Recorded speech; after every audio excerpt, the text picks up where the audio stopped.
जय हिंद दोस्तों। अगर आप आईपीओ के लिए अप्लाई करते हो तो आपके लिए बेहद बढ़िया खुशखबरी है दोस्तों। इस मंदी के दौर में एक ऐसा आईपीओ आया है जो आपको पैसा बना के देगा। दोस्तों, इन्वायरो इंफ्रा इंजीनियर्स के आईपीओ के बारे में इस वीडियो में हम जानने वाले हैं। काफ़ी कुछ आपको डिटेल में जानने के लिए मिलेगा जिससे आप अपना फाइनल डिसीजन ले सकोगे कि आपको इस आईपीओ के लिए अप्लाई करना चाहिए या नहीं करना चाहिए। तो ध्यान से समझना, ध्यान से सारी बातें देखना। यहाँ पे पैसा बनाने का मौका है, वो आपसे छूट ना जाए।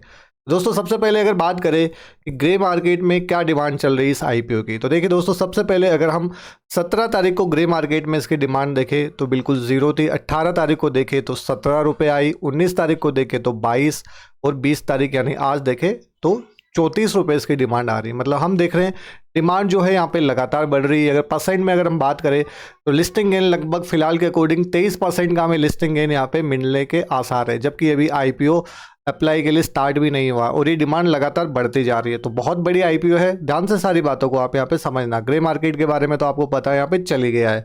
तो दोस्तों, सबसे पहले हम यहाँ बात करेंगे कंपनी और आईपीओ की डिटेल्स के बारे में, फिर कंपनी के फाइनेंशियल्स जानेंगे कि कंपनी प्रॉफिट मेकिंग है या फिर लॉस मेकिंग। साथ ही इसके पीयर कंपैरिजन में जो कंपनियां हैं वो भी हम जानेंगे, जिससे हमें वैल्यूएशन का पता चलेगा कि ये कंपनी आपके लिए महंगी है या सस्ती है बाकी कंपैरिजन के मुकाबले। नेक्स्ट दोस्तों, हम बात करेंगे पॉजिटिव एंड नेगेटिव्स के बारे में। लेटेस्ट जीएमपी क्या चल रही है वो तो मैंने आपको यहाँ पे बता दी है। बाकी बहुत कुछ आपको इस वीडियो में जानने के लिए मिलेगा। तो दोस्तों, अगर सबसे पहले हम बात करें कंपनी के बारे में, तो देखिए कंपनी की जो शुरुआत है वो 2009 में हुई थी। यह जो कंपनी है वो इंगेज रहती है अपनी designing, construction, operation and maintenance of water and waste water treatment plant, जिसे आप WWTP के नाम से भी जानते हो, and water supply scheme project, जिसे आप WSSP के नाम से भी यहाँ पे जानते हो। मेनली गवर्नमेंट के जो प्रोजेक्ट होते हैं उनको ये कंप्लीट करती है।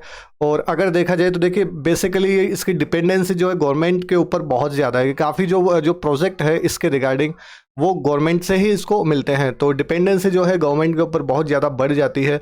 और अगर अब तक की अगर हम बात करें तो 28 WWTP एंड WSSP जो प्रोजेक्ट है इसने अक्रॉस द इंडिया जो है कंप्लीट करके दिए हैं। और फिलहाल अगर हम बात करें यहाँ पे जून 2024 तक, तो ऑर्डर बुक वैल्यू है अपने पास में 21 ऑनगोइंग प्रोजेक्ट है, जिनकी अगर वैल्यू की बात करें तो 1,90,628 लाख रुपए है। तो आप देख सकते हो ऑर्डर बुक जो है अच्छा खासा यहाँ पे कंपनी के पास में है।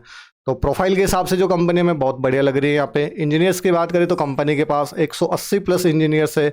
वहीं अगर हम देखें तो कंपनी ने 28 प्रोजेक्ट्स जो है लास्ट 7 ईयर्स में कंप्लीट किए हैं। वहीं कंपनी के पास में लगभग 940 एम्प्लॉयज़ हैं।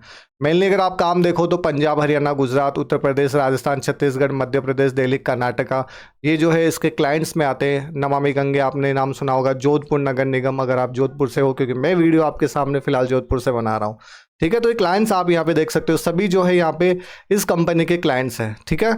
चलिए, तो गवर्नमेंट जो क्लाइंट्स है कंपनी के बेसिकली वो बहुत ज़्यादा है। तो डिपेंडेंसी जो है कंपनी की वो गवर्नमेंट के जो प्रोजेक्ट्स है उनके ऊपर है। नेक्स्ट दोस्तों, अगर आईपीओ की डिटेल्स के बारे में बात करें तो जो आईपीओ है वो 22 तारीख से ओपन रहेगा और 26 तारीख जो इसकी लास्ट डेट रहेगी। वहीं अगर प्राइस रेंज की हम बात करें तो 140 रुपये से 148 रुपये पर शेयर BSE NSE दोनों पे लिस्टिंग होने वाली है। और अगर हम यहाँ पे बात करें आईपीओ के साइज़ की, तो देखिए साइज़ भले ही यहाँ पे छोटा है तो अलॉटमेंट के चांसेस जो है बहुत कम यहाँ पे हो जाते हैं।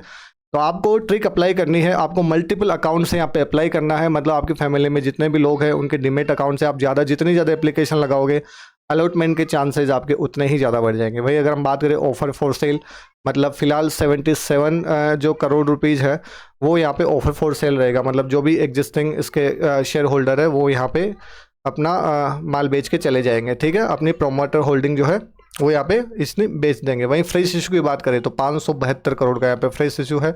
तो ये कंपनी के लिए ही काम में आने वाला है, उसकी फ्यूचर ग्रोथ के ही लिए काम में आने वाले है। फेस वैल्यू की अगर बात करें तो 10 रुपये पर शेयर और एम्प्लॉय को डिस्काउंट दिया गया 13 रुपये का यहाँ पे, ठीक है।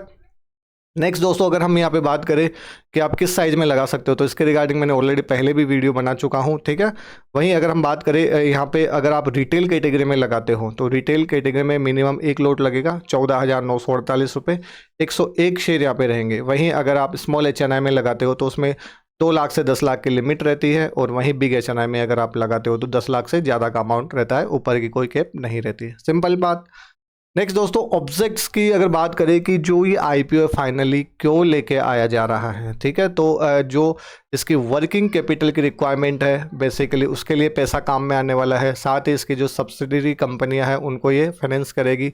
वहीं अगर हम यहाँ पे बात करें कुछ जो पैसा है वो रीपेमेंट, इसका जो भी लोन है उसको कुछ या फुल पार्ट में उसको पेमेंट करने का यहाँ पे आइडिया है। नेक्स्ट दोस्तों, अगर हम बात करें इसके फाइनेंशियल्स की, सबसे इंपॉर्टेंट पॉइंट यही निकल के आता है कि वो कंपनी के फाइनेंशियल्स किस तरीके हैं।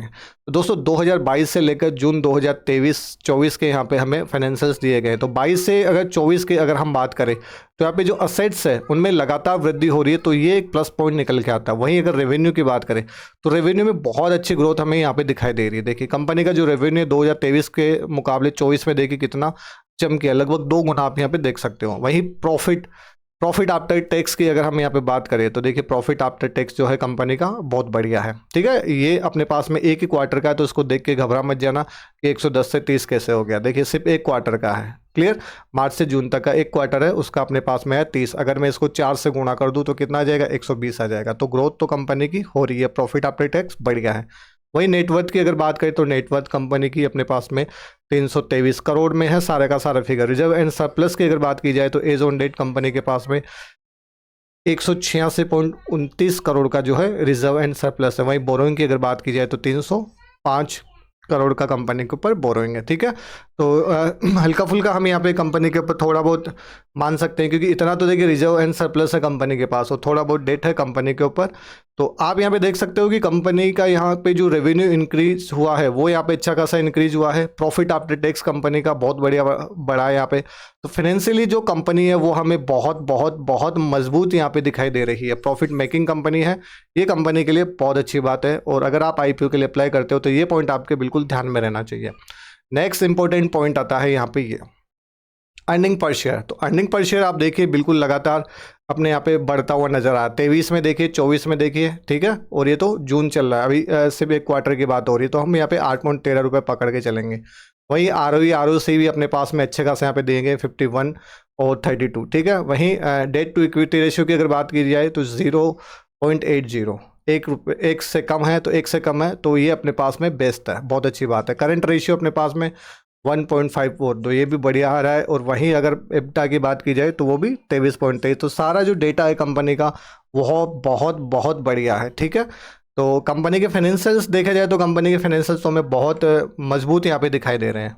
वहीं अगर पीयर कंपैरिजन में अगर इसकी कंपनियाँ देखें तो देखिए इसके पीयर कंपैरिजन में आयोन एक्सचेंज, ठीक है, उसका जो अगर हम पी रेशियो की बात की जाए तो वो है 25.92। वहीं अगर वाटेक की अगर बात की जाए तो उसका 38.68। वहीं विष्णु प्रकाश की अगर बात की जाए तो 43.9 और EMS की बात की जाए तो 25.3। तो अगर हम यहाँ पे देखें कि इन्वायरो इंफ्रा इंजीनियर्स लिमिटेड की पी रेशियो की बात की जाए तो सबसे कम है यहाँ पे। तो रीजनेबल वैल्यूएशन के साथ में ये कंपनी मार्केट में आ रही है, तो लिस्टिंग इनकी यहाँ पे उम्मीद हमें दिखाई दे रही है, क्लियर। नेक्स्ट दोस्तों, अगर हम बात करें इसकी GMP, जैसा कि मैंने आपको बताया ग्रे मार्केट में इसकी डिमांड लगातार बढ़ती ही जा रही है। अब देखिए बहुत सारे IPO आए थे अपने पास में इस साल, लगभग 5 IPO से निकले जिन्होंने 100% हमें गेन दिया है। तो वो तो फिलहाल हमें देखने के लिए नहीं मिल रहा, लेकिन लास्ट के 4-5 जितने भी IPO आए किसी की नेगेटिव लिस्टिंग हुई है और मुश्किल से कोई 5-10% का गेन हमें देखे गया है। ग्रे मार्केट में कोई अच्छी खासी डिमांड किसी भी IPO की नहीं देखी। तो वहाँ पे एक बोलते हैं ना बंजर भूमि में पेड़ लगने वाली बात, तो कुछ इस तरीके का हमें यहाँ पे प्रॉफिट दिख रहा है। तो लगभग 23% की लिस्टिंग भी हमें बहुत अच्छी यहाँ पे नज़र आ रही है। हालांकि ये GMP में फिलहाल लगातार वृद्धि हो रही है, देखना है आगे इस लेवल तक ये GMP जाती है। तो देखिए GMP जो ग्रे मार्केट एक सिर्फ अनुमान होता है, इसे हम बिल्कुल सही भी नहीं मान सकते और बिल्कुल गलत भी नहीं मान सकते, ये सिर्फ अनुमान होता है, ठीक है। तो वीडियो में मैंने काफ़ी कुछ आपको डेटा बताने की कोशिश की है। अपना एनालिसिस आप सोच समझ के करें, फाइनल डिसीजन अपना जो भी है बेहद सोच समझ के लें। जो भी डेटा अवेलेबल था मैंने आपके सामने प्रस्तुत करने की कोशिश की है, बाकी मेरी ओर से कोई रिकमेंडेशन नहीं है। अब आप अपना जो भी डिसीजन है सोच समझ के लें और उसी के बाद IPO के लिए आप डिसाइड करें कि आपको अप्लाई करना है या नहीं करना है। अगर ये इन्फॉर्मेशन आपके लिए यूज़फुल रही तो प्लीज़ कमेंट करके मुझे ज़रूर बताएं। बाकी अगर आपको इन्फॉर्मेशन यूज़फुल लगती है तो प्लीज़ चैनल को सब्सक्राइब करें। बाकी आपका डिसीजन क्या है इस IPO को लेकर प्लीज़ कमेंट करके ज़रूर बताएं।